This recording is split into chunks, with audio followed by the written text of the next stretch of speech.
Bonjour amis éco-volontaires et protecteurs de la faune sauvage. En ce moment, je ne suis pas en mission d'éco-volontariat, je suis entre deux missions, je recherche une mission pour les prochains mois. Et pendant ce temps-là, j'aime bien m'adonner à une de mes passions qui est le crochet. Et j'ai trouvé une façon d'allier deux de mes passions qui sont le crochet et la protection de la faune sauvage en faisant ces petits nids ou cavernes qui sont dédiés au centre de sauvegarde pour la faune sauvage.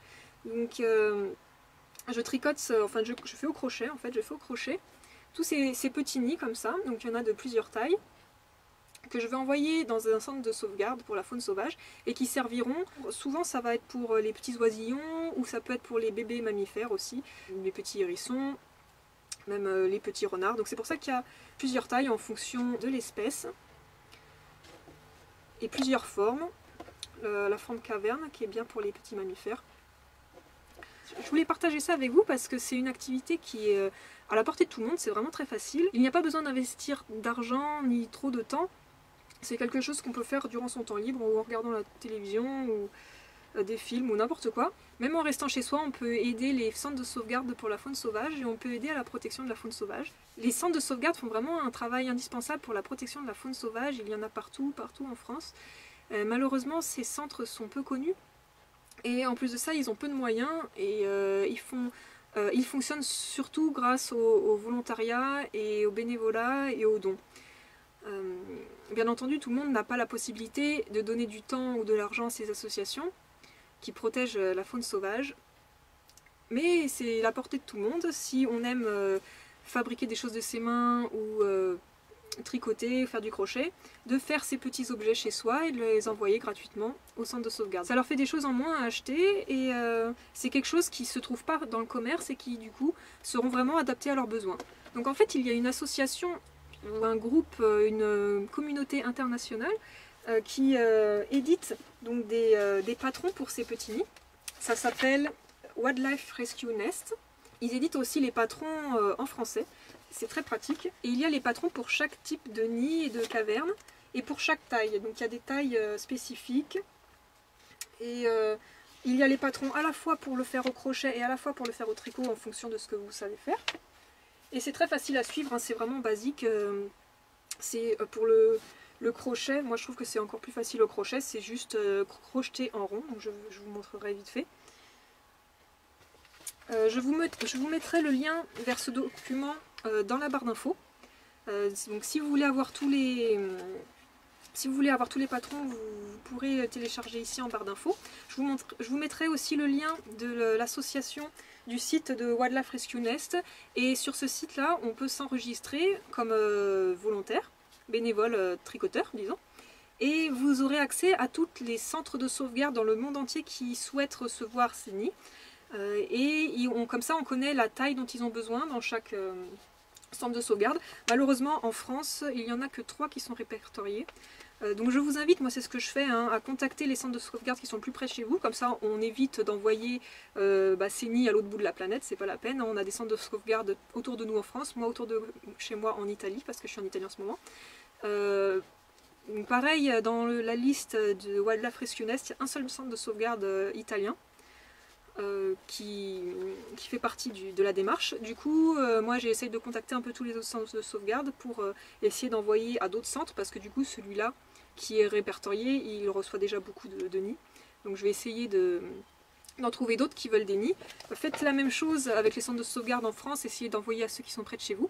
Par contre faites attention parce que chaque centre de sauvegarde ont leur propre exigences, disons. Donc je sais que les centres de sauvegarde qui sont pour le moment répertoriés sur Wildlife Rescue Nest, qui sont en France, demandent à ce qu'on n'utilise que de la laine en coton.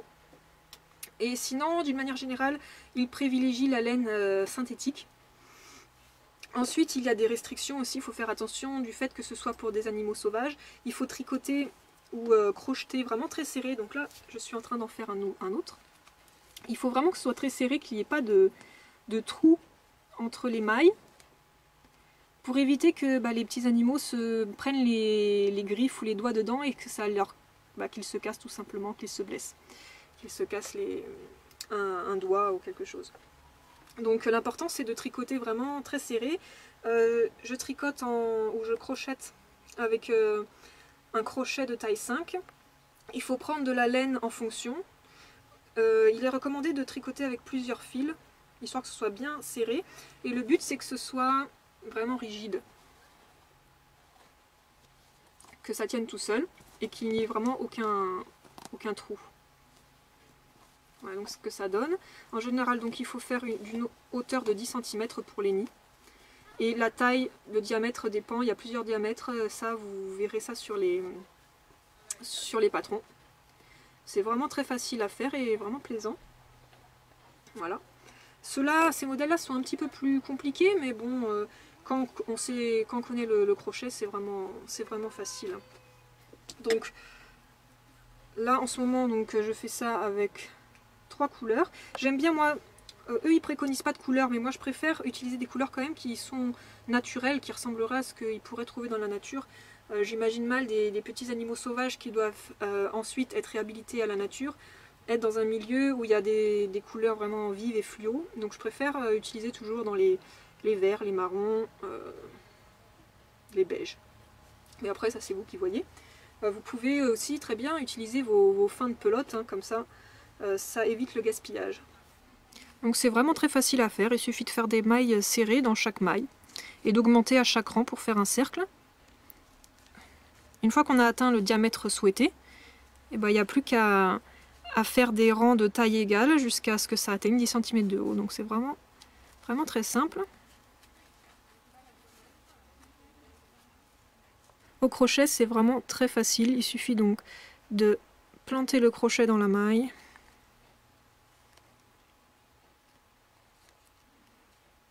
Tourner le fil autour, le tirer hors de la maille, tourner à nouveau le fil autour du crochet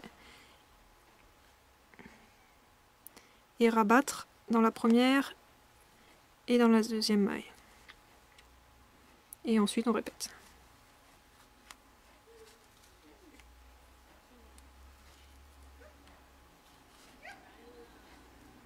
L'avantage de le faire avec plusieurs couleurs, c'est que ça permet de pouvoir compter les mailles plus facilement. Et on a besoin de compter les mailles surtout pendant toute la phase d'augmentation. Parce que au départ, on va commencer sur 6 mailles. Le deuxième tour, on va faire 2 mailles dans chaque maille. Le troisième tour, on va faire 2 mailles dans une première maille, une maille dans la maille d'après, 2 mailles dans une maille dans la maille d'après. Donc 2, 1, 2, 1.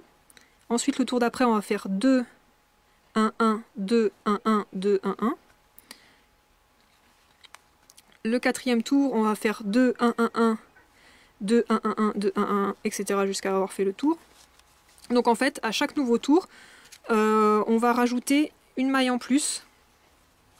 Mais tout est expliqué sur les patrons, donc je vous invite à aller voir. Les patrons, ils sont faits par des Canadiens.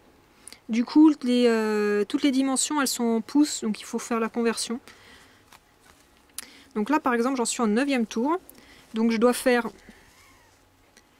2 mailles dans une même maille et ensuite faire 8 mailles dans chaque maille qui vient. Donc là, j'en ai fait 2.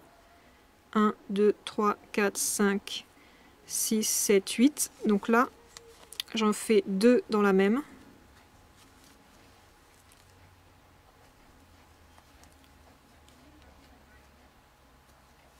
Et ensuite, je reprends à faire mes 8 mailles. 1, 2. Voilà, j'espère que cette vidéo vous aura plu, que ça vous donnera envie de vous mettre au crochet et pour la faune sauvage et pour les centres de sauvegarde. C'est vraiment facile et plaisant à faire. Engagez-vous pour la protection de la faune sauvage et moi je vous dis à bientôt pour d'autres vidéos et d'autres aventures. Ciao!